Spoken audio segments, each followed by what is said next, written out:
The Hope Chest, Chapter 18, August 18th. Chloe and Myrtle had still not shown up. It was Wednesday, August 18th. There had been meetings all night long at the Hermitage, both suffs and antis, and the sound of the elevator running up and down had combined with the stifling heat to keep Violet awake most of the night. Violet could think of no way she could find out what had happened to Chloe and Myrtle and Mr. Martin. If she went to the police, would they even tell her? Would they arrest her and question her? Did those Palmer agents even have anything to do with the police? What if they never came back? What would Violet do? Should she write to her parents for help? Would they even help her? Violet had to admit, though she didn't want to, that they probably would. They might come to Tennessee on a train full of fury to rescue her, or they might call the police and tell them to arrest Violet and keep her in jail till they came. Was that what had happened to Hobie the hobo?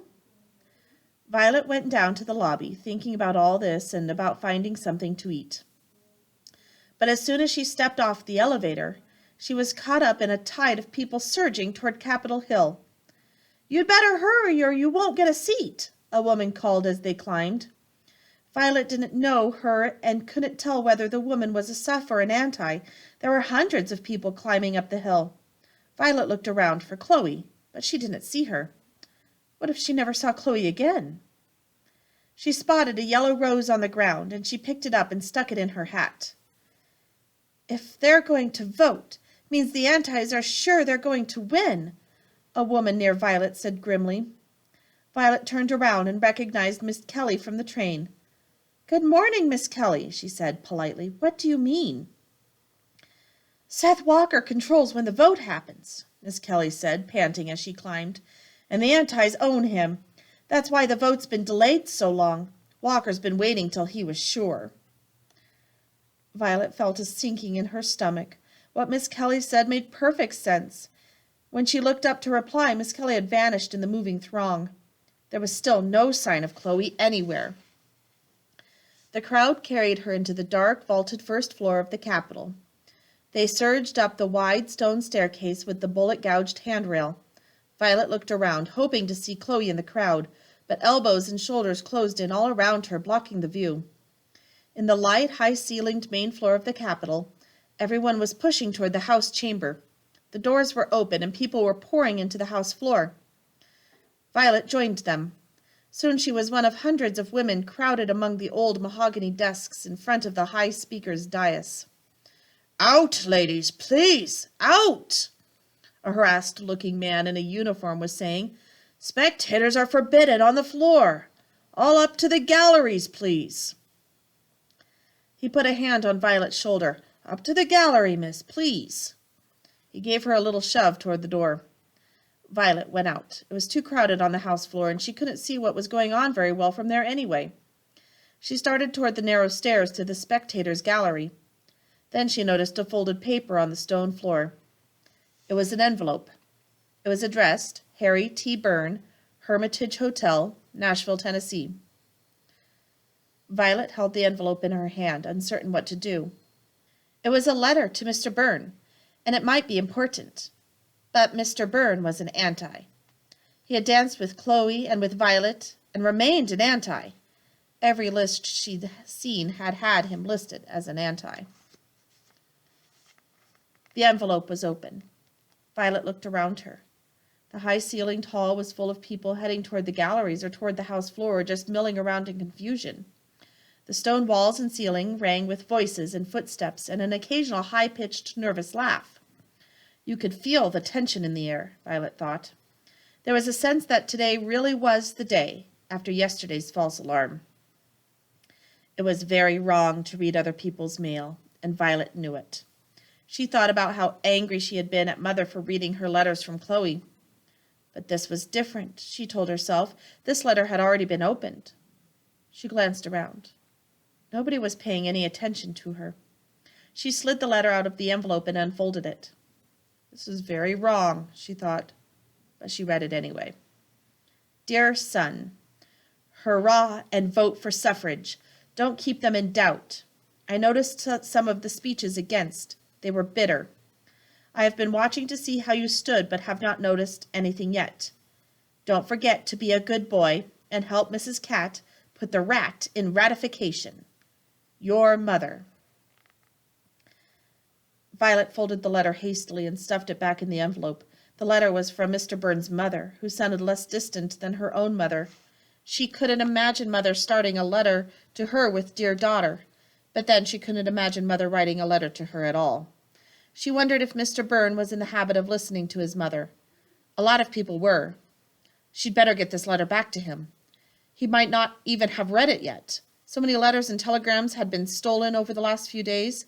If he had gotten it, maybe he needed to read it again to remind him that millions of women needed his vote, and that one of those women was his mother. Violet knew that the Suffs had once considered Mr. Burns persuadable. Maybe it wasn't too late. She wove through the crowd and worked her way back into the house chamber, darting by the sergeant-at-arms and wending her way through the crowds of women and men wearing red and yellow roses. "Mr. Burns!" She looked among the dark mahogany desks. "Mr. Burns!" There he was. Mr. Burns looked up from his desk, a guarded, nervous expression on his face. It was the expression all of the legislators had come to wear since Monday. They reminded Violet of Mr. Martin being hunted by agents. "You dropped this, Mr. Burns." She held out the folded envelope. Wordlessly, he took the envelope without looking at it and stuck it in his jacket pocket. He didn't meet her eyes. Violet thought that was a bad sign, then thought maybe it was a good sign, since Mr. Burns thought Violet was an anti. The sergeant-at-arms was coming toward Violet. Why did he keep picking on her? There were at least 100 women on the floor who weren't supposed to be there. Violet wove her way out of the chamber and into the great cross-shaped hallway again. "Excuse me." A woman wearing a red rose tapped Violet on the shoulder. "Can you tell me where the ladies' lavatory is?" Violet looked at the woman. She was tall and thin and in her 40s. She was wearing a worn-out polka-dot dress and a broad-brimmed straw hat with tired-looking poppies on it. Everything about the woman looked tired. "I think it's at the top of the stairs." "No, I looked," said the tired woman. "There's only a men's." Violet looked. There was a huge oaken door with a sign over it that said "Gentlemen." "Well, maybe it's around the other side of the hall," said Violet, pointing. "I looked there already. I don't think there is a ladies' lavatory." She looked close to panic. "What do you expect?" said Violet, losing her patience. "Of course there's no ladies. If you don't want women to vote and you don't want women to have any say in government, then why on earth do you expect to find a ladies' lavatory in the Capitol?" She had raised her voice much more loudly than she should have, and she knew she was being rude. "What do you mean?" The tired-looking woman looked shocked. "I never said anything about voting. I just want the lavatory. Goodness, you young people today have no manners at all." Tears started in her tired eyes, and Violet felt terrible for having been rude. "I'm sorry," she said. "Maybe there's a lavatory over here." She gestured to the woman and went over to the other side of the huge vaulted marble hall, to a place where it looked like there might be a recess that could lead to a bathroom. The woman followed her. "Why are there so many people here?" she said. "What's this all about, anyway?" Violet stared at her. "We're here to fight for justice, for the right to vote. You're against it." She pointed to the woman's red rose, even though it was rude to point. The tired woman touched her red rose gingerly. "Is that what this means? They just rounded all of us lady workers up at the mill and gave us red roses to wear and brought us up here in an omnibus." Violet was too surprised to answer. She opened the door to what she thought was the ladies' room. It was a broom closet. "Brooks, tell Turner that Governor Cox is on the phone," a man's voice snapped. Violet looked around. They were next to an open office door. She peered in. 2 men were standing over a telephone. The man with the receiver in his hand had a stern, thin face with a pointed nose. The other man, Brooks, was round and chubby. They glared at each other. "Get Turner in here now," said the man with the pointed nose. Brooks muttered something about attempts to influence the vote. "Of course it's an attempt to influence his vote," Now get him in here at once. We can't leave a presidential candidate hanging on the phone. Brooks said, "Yes, Governor Roberts," and turned and walked out of the office. The man with the pointed nose, Governor Roberts, looked up and saw Violet. He looked at the yellow rose in her hat. "He's not going to do it. Go get Turner for me, girl." Violet paused on the threshold. She had never spoken to a governor before. She was almost sure you were supposed to curtsy when you did, but she had more important things on her mind. Chloe had said Governor Roberts was a suff. He was the one who had called this special session in Tennessee. But some of the suff's strongest supporters had changed sides. People seemed to be changing sides every minute. Violet had no intention of helping out the wrong side. "Are you still a suff, Governor?" she asked. "Of course I'm a suff," the governor snapped. "And Governor Cox is a suff, and he's going to be the next president of the United States, and he's right here on the phone, long distance, which is not cheap. He wants to talk to Turner. Now run, kid." Violet turned and hurried back to the house chamber. She passed the tired-looking woman with the red rose, who was saying in great embarrassment to Brooks, "A place where I could wash my hands?" "The ladies' is down on the ground floor," Brooks said. "Here, let me show you where it is." He held out his arm to the tired-looking lady and guided her toward the stone staircase. It could not have been clearer that he wasn't going to look for Turner.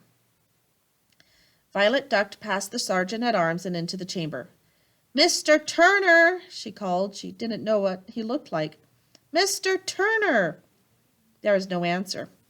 One thing all the legislators had learned in the last few days was not to answer when they were called. With a flash of inspiration, Violet pulled off her hat and plucked the yellow rose from it. She stuck it inside her hat and clapped the hat back on her head. Then she grabbed a page boy. "Where's Mr. Turner?" The page boy nodded toward a man who was studiously looking away from her. Violet went up to his desk. "Mr. Turner, there's an urgent phone message for you. Please come at once." The man looked up at her sourly. He had heard a lot about urgent phone messages in the last few days. "There really is," said Violet. "I'm not lying. It's from—" She took a deep breath, not sure if this was a mistake or not. "It's from Governor Cox, the presidential candidate." Mr. Turner looked even more sour. "I know who Governor Cox is, miss." He got tiredly to his feet. Violet led him out of the house chamber. The sergeant-at-arms scowled and said, "Don't come back in here again, missy," and across the great hall to the office where the phone call was waiting.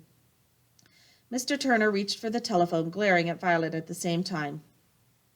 "All right, I'm here, miss. Now scram." "Good morning, Governor." Governor Roberts smiled at Violet. "Thanks, kid. Now run along." Violet went back out into the hall. The crush of people moving up the narrow staircases to the spectators' gallery had slowed to a trickle.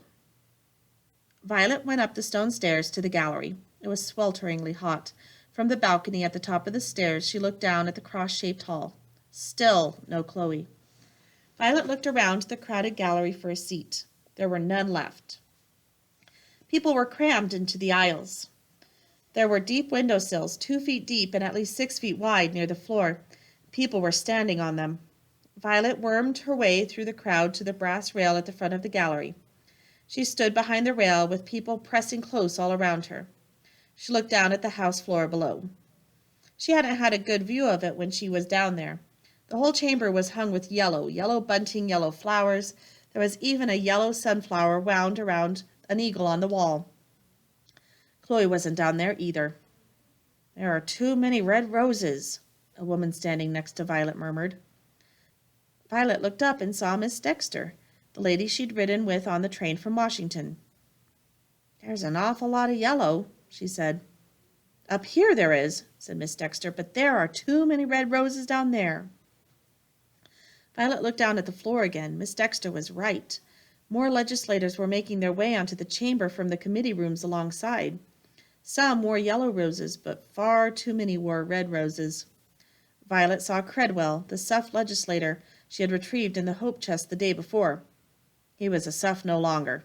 He was wearing a red rose. "Did you notice Harry T. Byrne has a red rose?"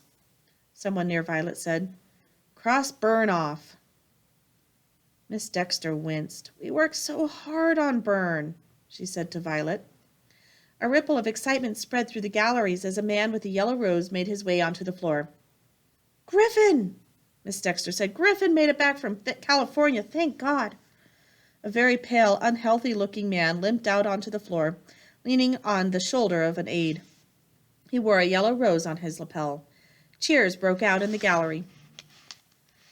"Dowland!" Miss Dexter cried, cheering with the rest. "Dowland! He's alive!" Seth Walker pounded his gavel. "Order! The House is in session. All non-members must leave the floor." "Turncoat!" Miss Dexter hissed, glaring at Walker. "Traitor! Benedict Arnold!" A woman wearing a red rose turned around and scowled at Violet, apparently under the impression that she was the one who had spoken. "Non-members, leave the floor," Seth Walker commanded again. There were plenty of non-members on the floor, men and women, pleading and cajoling with the representatives trying to change their votes. Officials came around, taking people by the arms and leading them off the floor over to the sidelines. "We haven't got it," Miss Dexter murmured. "We haven't got it." Other people around Violet were whispering the same thing. Violet felt her stomach do an anguished flip-flop. How was it possible? How could everything they'd worked so hard for fail? "What do you mean we haven't got it?" she demanded. "We have 47 votes," said Miss Dexter, "out of 99. 96 members are present, and the Antis have 49 votes. "That's impossible," Violet said. "Shh," several people hissed. "Count the roses for yourself," Miss Dexter snapped. A young woman in a wide-brimmed hat turned around. Violet recognized Miss Anita Pulitzer. "Here's the list, Violet. See for yourself." Violet took the names Miss Pulitzer handed her. Names and tally marks had been crossed out and written over. "But some of these people were ours yesterday," Violet said, remembering to speak quietly. Debate had started on the floor below, like Blotz and Credwell. "They certainly were," said Miss Pulitzer. "But they aren't now." "But it's not fair," Violet managed with difficulty to keep her voice low. "They can't have just sold their votes like that." "Of course they can," said a woman near Violet, who was wearing a yellow sash. "All you need to buy votes is a whole lot of money and a few fools who actually agree with you." Violet shook her head, rejecting this cynical view. She handed the paper back to Miss Pulitzer. Miss Dexter clutched Violet's shoulder hard. "He's called for a vote." "What?" said Violet. The murmur went around the gallery. "He's called the question. Mr. Walker's called for a vote. That means he's sure he knows." "Knows the Antis have enough votes to win," thought Violet. "So this really is the end," Miss Dexter said. Violet heard tears in her voice. "It's not the end," she said, more because she wanted to comfort Miss Dexter than because she believed it. "There's Vermont." "We can't get Vermont," someone said, and Violet whirled around to see Chloe. "When did you get here?" Violet cried. "Is Mr. Martin—" "Shh!" Several people hissed at once. "Yes," said Chloe. Violet thought that she was answering the question about Mr. Martin, but what did yes mean? "They're voting on a motion to table," an anti near Violet snapped. "What's that mean, table?" Miss Dexter frowned. "It means to not vote on ratification at all," she said. "To table the question, to put it aside. It's what North Carolina did, you blithering idiot," she added. Several people around Miss Dexter gasped, and the anti turned around and looked ready to slap Miss Dexter. "You take that back." "Oh, shut up and go back to your kitchen," Miss Dexter snarled, "or wherever you think women's sphere is." Violet seized Miss Dexter by the arm and, with Chloe's help, led her away before a fight could start. The crowd squeezed aside to let them through. They found a space near the back. Violet and Chloe each kept a tight hold on one of Miss Dexter's arms. "I'd like to rearrange her face for her," Miss Dexter said. "The idiotic traitor to her sex." "Do it later," Violet suggested. "Look, we can see better from up here." A cheer went up in the gallery. "Defeated!" someone cried. "What happened?" Miss Dexter demanded. A man near them turned around, beaming. "Looks like Mr. Turner's changed sides. He voted against the notion to table, and it tied." Tied, said Violet, confused. 48-48, the man said. That kills a motion to table. Turner was an anti, but he just voted against tabling with the suffs. He changed sides. Either that or he made a mistake. He didn't make a mistake, Violet thought. He got a phone call. It's finished, Miss Dexter said. Turner changing sides isn't enough. We have 48. They have 48. She stuffed her fingers into her mouth and began biting them. I don't believe it, said the man in front of them. That Seth Walker is making them vote to table again. Can he even do that? Now he's down there with his arm around Turner, talking in his ear. Violet stood up on tiptoes and was just in time to see Turner shrug Seth Walker away from him, get to his feet, and vote against the motion to table again. Now he's calling the question, someone said. He's calling the question. Everyone was murmuring and whispering it to each other. This is it. Seth Walker's calling the question. Violet desperately wanted to ask Chloe what had happened to Myrtle and Mr. Martin, but now wasn't the time. She and Chloe were on opposite sides of Miss Dexter, and a hush fell over the chamber and galleries that seemed to forbid even a whisper. Violet was still clutching Miss Dexter's arm. Miss Dexter clutched hers now, too. Violet didn't even especially like Miss Dexter. She couldn't forget about that business with Myrtle on the train, but right now they were clinging to each other as if their lives depended on it. This was the vote that mattered. Anderson. Aye. He was ours from the start, Miss Dexter murmured. He never wavered, bless him. Bell. Aye. Bond. They bought him, Miss Dexter said through fingers in her mouth. Bought him like a pig in a poke, Violet suggested. She was far too nervous to care whether it sounded right or was even true. 48-48, Miss Dexter said again. We have 48, and they... Shh, the man in front of them hissed. Burn. Aye. Canal. What? Said Miss Dexter. She dropped Violet's arm in surprise. A murmur was sweeping through the gallery. Byrne? Harry T. Byrne voted for ratification, but Byrne is theirs. Byrne is an anti. He's ours now, the man in front of them barked. Byrne is ours. Byrne changed his mind. If we can just keep Turner. Violet nodded silently. Her voice wouldn't work. The clerk called off the men's names, and they voted aye. Nay. There were no more surprises. But would Turner vote aye? God, let us keep Turner, Miss Dexter breathed. Turner, the clerk called. Silence fell for a moment that seemed to last much longer than it did. For some reason, Violet could hear Mrs. Catt's voice in her head saying, 72 years. Do you hear me? 72 years. Aye. Yes! Miss Dexter fairly leapt into the air. Violet didn't realize until she felt her own feet hit the floor that she had done the same. All around them, the air was full of hats and yellow roses being flung triumphantly upward. The women around Violet were screaming, crying, laughing, and dancing. The man in front of her turned around, seized Violet's and Chloe's hands, and began to dance an Irish jig. Violet freed herself from the dance and climbed onto the wide windowsill. Down on the floor of the chamber, the legislators were dancing and cheering. At least some of them were. Among the red rose wearers, only Turner and Byrne were dancing. You had to say this for them. When they changed sides, they did it with enthusiasm. From above, showers of yellow rose petals fell on the legislators as people in the gallery made confetti out of their boutonnieres. The women who had been pushed to the side of the chambers had come surging out and were leaping, singing, tap dancing. Violet saw a woman run up to Mr. Hanover, throw her arms around him, and kiss him on the cheek. Violet laughed delightedly. Everything seemed funny and wonderful. Yes, she thought, yes, it was something to be here on this day. It was some time long after that, after the whole crowd had gone dancing and yelling down the stairs and out onto Capitol Hill together, that Violet remembered to ask Chloe, what about Mr. Martin? Shh, he's not Mr. Martin anymore. We've changed his name to Hanover in honor of our friend from Memphis.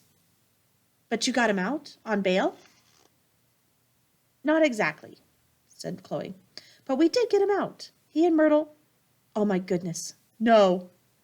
Chloe had her hand to her mouth and was staring up at the Capitol building. There was a man standing on the narrow stone ledge that surrounded the Capitol, 3 stories above the pavement. His back and hands were pressed against the wall of the building. "I hope he isn't going to jump," said Chloe. Violet noticed blonde hair and a red rose. "I think it's Mr. Byrne," she said. "How did he get out there?" "Out the window, I suppose. Oh, no, he's trying to walk along the ledge." They watched helplessly as Mr. Byrne edged his way along the narrow ledge. He looked very high up. "Why doesn't he get down and crawl?" Violet asked. "The ledge probably isn't wide enough," said Chloe. "Poor man, he must be running for his life from the Antis." They watched in anguish as Mr. Byrne worked his way gingerly along the ledge in the hot sunlight. Nobody else seemed to have noticed him. Violet was wondering whether they should call for help, and if so, what kind of help. Then a window creaked open and a woman leaned out. Violet and Chloe watched as she spoke to Mr. Byrne, then helped him inside. "That's the library," said Chloe. "That's got him clear of the House chamber, anyway." They started down Capitol Hill. "Myrtle and I got Theo out yesterday," said Chloe. "I'm sorry I didn't come to tell you last night, but I didn't want to blow your cover." "I blew my own cover," said Violet, and explained how.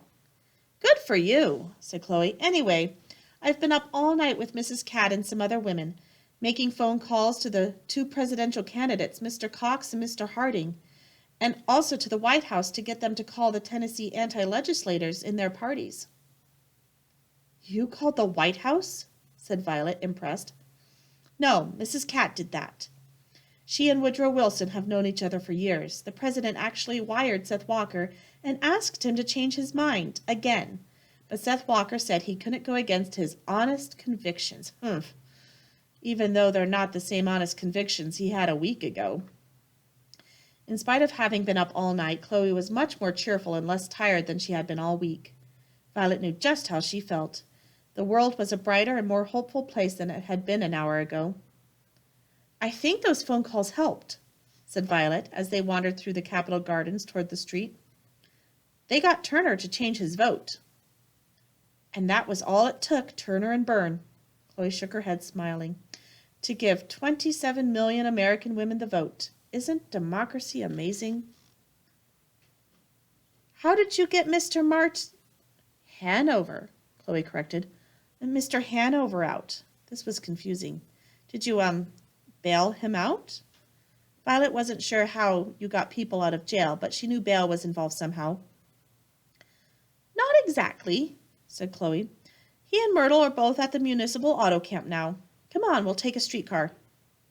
"Why? Where's the hope chest?" said Violet. "I sold it," said Chloe, smiling. "Sold it?" Violet could imagine Chloe selling the hope chest. "Sold the hope chest? But you said the hope chest was your freedom." "But I was wrong," said Chloe, waving to a streetcar that was jangling toward them. "Freedom is freedom. The hope chest is just a car." The streetcar stopped and they climbed on. Chloe dropped 2 nickels in the fare box. "What did you sell it for?" Violet asked. "For getting Theo out of jail," said Chloe. "The hope chest belongs to a graduate student at Fisk University now." She looked happy about it.